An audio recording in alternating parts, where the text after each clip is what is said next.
What's going on, everybody? It's the Scene Snob. We're back again with the Scene Snob reviews. I am Mick Manhattan, your host, as always. Back again. It is John Carpenter Appreciation Week, and I am trying to finish off all of the John Carpenter movies, all the ones that I haven't seen, and I'm doing reviews on all of them. So the other day I posted Dark Star and Memoirs of an Invisible Man. Yesterday I posted The Ward, and today this is Someone's Watching Me. This was a TV movie he did in 1978. It came out, he filmed this 18 days, and then 2 weeks later, he was on Halloween set. Both filmed in Los Angeles. He did this one, he was kind of commissioned to come in and write and direct this one. And then, like I said, moved right on to Halloween, and then this came out after Halloween. So it was definitely interesting how that all kind of worked out. And this follows Lauren Hutton. She is a young single woman. She moved, and kind of give me an overview without ruining anything. I don't want to be spoilerish. She moves into a brand new apartment. It's kind of a lavish apartment that has all of the amenities, even like computer that controls the air conditioning and stuff like that. Very cool for 1978. So she moves into this nice, it's a high-rise apartment complex. Across the street is another high-rise apartment complex. And she's just kind of living a life, and she's doing her thing. She got a job as a director for a television station, and she works with Adrienne Barbeau in it. And she finds a boyfriend. So life is coming together well for her. Until she starts receiving gifts. Weird gifts like a telescope and other things, and then she starts receiving weird letters all from this anonymous source, and you find out that somebody's been watching her from across the other apartment complex across the street, and he's watching her every move, breaking into her apartment, doing things, bugging her apartment. He's making weird phone calls to her and stuff like that. It's very intense. It's a very tense movie, especially for a TV movie.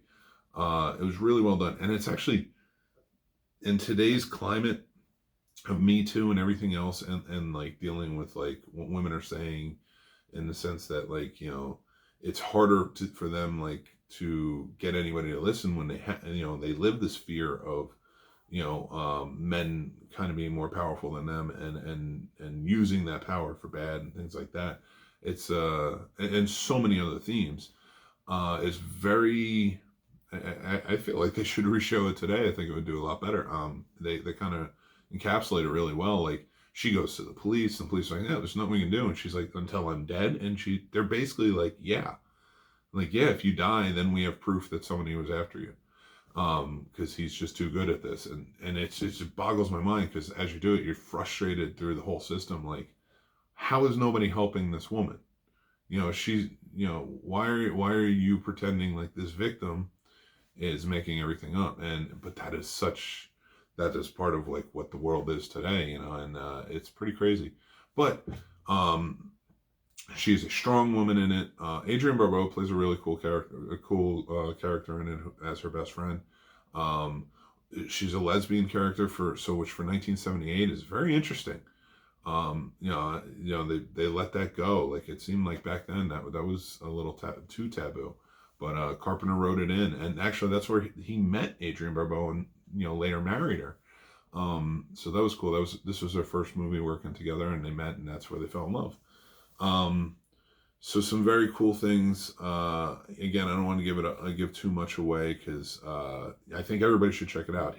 Carpenter really did a great job with the atmosphere, which he always does. I think he always does such a great job with the atmosphere, but a very creepy vibe. Like, you see her walking around the apartment and a guy running past, or there's a tense buildup, like where she gets a letter from the guy, and he says he's down in the parking lot, so she ends up in the laundry room, and she drops her knife into a grate, opens it up, and then has to hide there. And it's very tense, because somebody comes through and she doesn't know who he is. So, and so much more. Like, they do a really, really good job, and I see why. Like, when he did this, right before Halloween, like, he said he had such a fun experience on that. They let him do, from everything I read, they let him do a lot. Like he couldn't get coverage, but it was like if he gave them a list of shots he wanted to do, they let him do it, and he said that helped him when he went into Halloween and stuff like that. So that's a very cool, like just kind of how like he went from one thing to the other, and like how one helped the other, and you can see it in this. You can definitely see it. And Lauren Hutton plays a great character in this. She plays a really fantastic, tough role, and I enjoyed it a lot. So if you haven't seen it, go check out Someone's Watching Me. It's a very good early John Carpenter film, especially made for TV. So I found it on Amazon Prime. You can rent it there. I definitely I say it's worth checking out. I think Scream Factory put out a Blu-ray a few years ago, so that's available too if you do love the movie. So it is John Carpenter Appreciation Week. Like we said, we've been doing Scene Snob reviews, and on the wrestling podcast, we covered They Live. I had an interview with A.T. White, director of Starfish, that came out on Sunday, so go check that out for the Scene Snobs podcast. We talked about John Carpenter a little bit and some of his favorite things.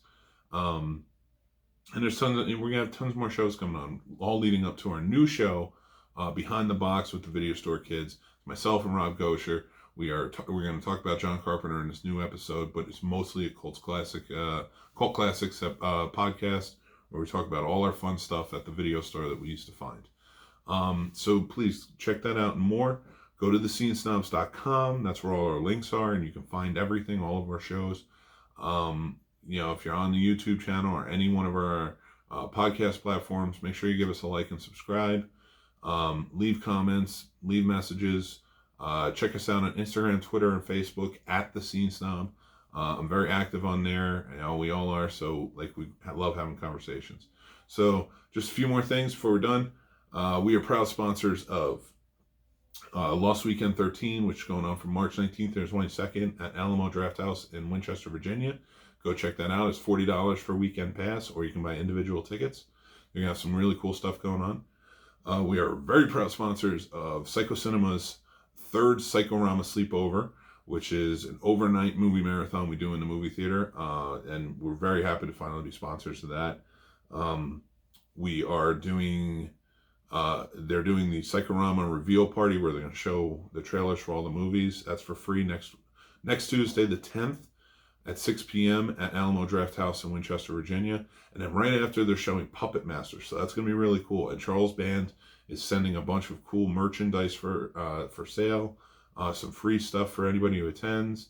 And I think they're going to be doing discounts for Full Moon streaming service. Charles Band was director of Puppet Master, and he's also a producer. So that's really cool of him to do. And also, very happy to announce we got our press badge approval. We are going to be covering for New Jersey HorrorCon and Film Festival at the end of the month, 27th, 28th, 29th. We'll be out there. We're going to be recording. We're going to be doing a bunch of stuff. It's going to be a great time. So go check it out. Go get your tickets for that too. It's in Atlantic City. Why not? You can go do some gambling, and you can go check out some awesome horror stuff. So go check that out on any one of our social media platforms. I have all the information out there.